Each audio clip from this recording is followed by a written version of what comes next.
Welcome to the Team Engagement Podcast, where leaders of teams share their insights. Brought to you by Blue Sky Business Consulting. We discuss 5 questions in about 15 minutes. Hello again, everyone. Welcome to the Team Engagement Podcast. I'm very excited to welcome back a previous guest, and he was kind enough to join me again on the Team Engagement Podcast. This is Aigner. He is the founder and CEO of JDAQA out of Philadelphia. So I'm very excited. He's wearing his Phillies cap, and I'm going to put mine on here in just a couple of minutes when we get to that all-important question. But before we get to the important stuff, we'll do some other stuff. We'll talk about some business-related things, and then we'll get to the really important stuff that we call baseball, but we'll get there eventually. Well, Jay, thanks so much for joining me on the podcast. What would you like the audience to know about JDAQA? Thanks, Sean. It's so nice to see you. A genuine friendship has blossomed out of a podcast, which I think is beautiful. So we're a software development testing agency. We work with custom software development or SaaS shops. Come in and we'll establish the best practices. We'll implement people if you need them, but really it's, your trusted partner for manual, automated performance and security testing. So basically everything you need to make sure your product is kind of bulletproof before it gets in your customer's hands. So that's what we do. Yeah, very important because nobody likes to find bugs, especially big ones. So no, that's awesome. Glad we've got folks like you out there to help protect the software developers. So thank you. All right, Jay, well, let's jump to our questions. Question number 1, how can business leaders know when to pivot in their business? I think the time to pivot is when things aren't working for an extended period of time. And it's a very vague answer, but that amount of time depends on your tolerance as a business. How mired down in your problems are you? Is it just a targeting problem? Are you going after the wrong type of client? And, maybe they're not paying enough, or maybe they're just not a great fit, or whatever those things are. It's really, you just got to feel the pain of a pivot. Now, on the flip side, you don't want to pivot too much, right? They've seen a lot of companies that just change because the change is exciting. When you pivot, it's exciting. You're like, oh, I get to add this new thing to my website, or I get to change this and I can do that. And it's like, I've tried to be more about the action than the motion, if that makes any sense. And I think pivoting can a lot of the time just be about motion, right? You're just changing the way you're pointing, the way you're facing. I mean, literally the word pivot, right? I mean, you're changing the way you're pointing. So that doesn't mean anything's going to change if you don't execute properly. So I think, just when it hurts a lot, look for an opportunity to change what you're doing. But don't jump ship too soon, because it does take time for things to happen sometimes. Those are great comments. I really like that, because you're right. It is a very emotional experience. There's a reason why they call it shiny object syndrome, where people are always attracted to the shininess of whatever it is, the newness of it. It's like the new cars, so bright, shiny. So yeah, I really like your take on that, as far as it being an emotional experience and not to get caught up in that too much, and to make sure you execute the plan. You're absolutely right. You have to. It's great to have new ideas, but you got to be able to execute on the plan to help them come to fruition, or it does no good. So yeah. Comments. All right. Question number 2, if you would share with the audience one of your company's core values and how that value helps you make decisions in the business. So we have a few, and I'll just run through them real fast. Communication, dependability, respect, leadership, and then growth. And so some of those are, business level. Some of them are employee level. Some of them are employee or, customer vendor relationship kind of stuff. I would say the biggest one for us, just being QA, is dependability, right? And I'll take that from the context of our QA engineers. If they're not dependable, if they're not reliable, if you can't trust them, count on them to be there. Same thing with any team member, right? I mean, it's a great example for QA, because if you're just not there and you're not testing stuff, then it's going to get out in the world, and their app's going to explode and the client's not going to work with you anymore. That's pretty straightforward. But same thing with executive team members on our team. Like, if they're not dependable or reliable and we have initiatives depending on them, then it's just going to drag things out, and it's going to make the entire process slow and clunky. And so just having team members that are very dependable is a really big deal for us and our clients as well. And it's just something where I've learned that doesn't change too much if there's a problem with dependability or reliability early on with somebody, either somebody you work with or somebody that's a client of yours. If they're not dependable, they don't reply to your emails, or they're not doing the things that they're going to do, it's not going to be a great relationship. So I think that's just been good for us to highlight at the beginning. And we tell people that when we go into an engagement, we're like, look, we're going to need these things from you. And if we can't get them from you in a reliable, kind of dependable fashion, then it's not going to work. So internally, we kind of preach that, and then externally, obviously with clients, we try to set those expectations as well. You bring up a really good point, Jay, because sometimes companies, when they're talking about their core values, they're looking almost exclusively at internal. And what you did was a really nice job of demonstrating how it also should be external. It should be, okay, well, we value dependability. So, Mr. or Mrs. Client, this is what we expect of you. And this is where you can help with the dependability, because that's one of our core values. So I really like how you extend that to the client and help them understand the importance of dependability and what their role as that is, and setting the expectations. I love that. It was a great answer. Thank you. All right. Question number 3, what's one strategy or tip that you have to find and then hire talent? Don't hire yourself is the first one. I think a lot of people make that mistake. I think they're like, oh, well, I do everything. So if I find somebody that's like me, then it's going to just be me offloading stuff. But you need somebody that's not going to be, in the same mindset that you are, because they'll be less likely to push back, right? Like, you want somebody to push back. You want somebody to tell you you're wrong, or that they got a better idea, or whatever. I mean, obviously you want team players that can exist, but you don't need yes people around you. You don't want people that are your employees that are like that. You don't want people in the executive team that are helping advise company stuff like that. It doesn't help anybody. So, looking for people with specific, complementary skill sets is huge for us. Obviously, you need a specific set for QA engineers to do specific things, but I'm thinking more from a internal kind of team perspective. If you have some really strong people in different areas, with different personality traits, hire somebody different, right? Hire somebody that fits the culture, that kind of understands what you guys are going for.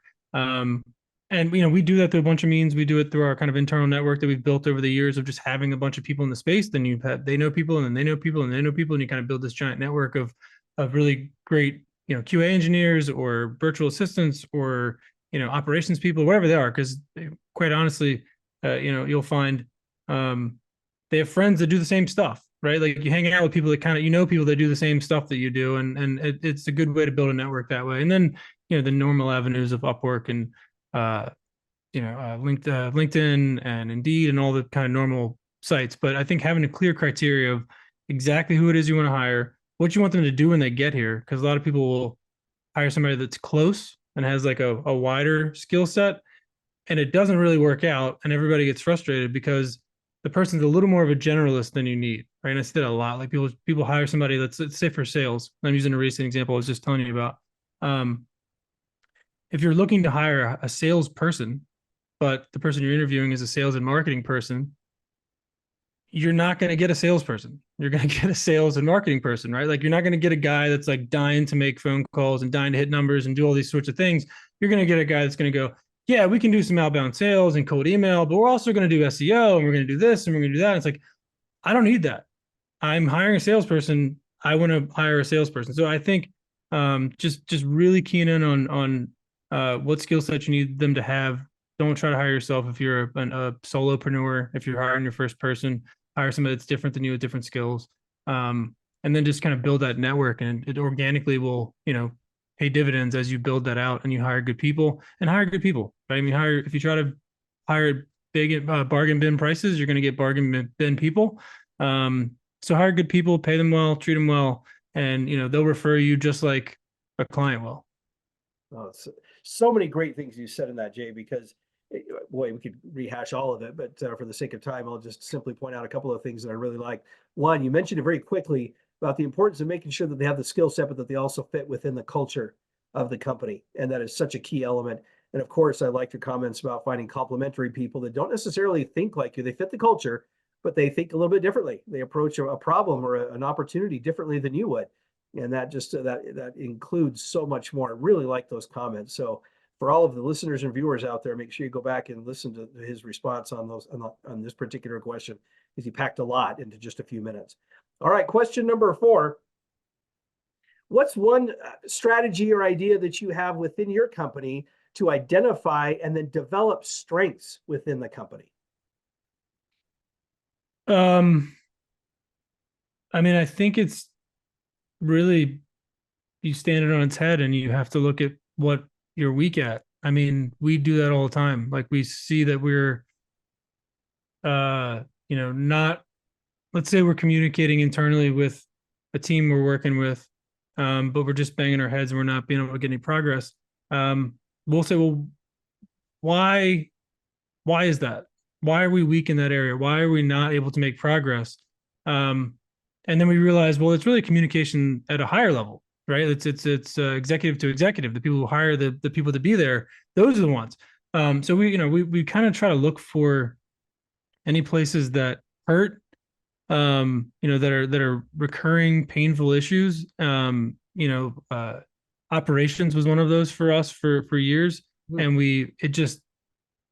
how do you go from somebody being a lead to being a happy customer? And there's a lot of stuff in between there. And, certain parts you'll be good at, certain parts your team will be good at, but then you cobble it all together and you go, all right, here's where it is from soup to nuts.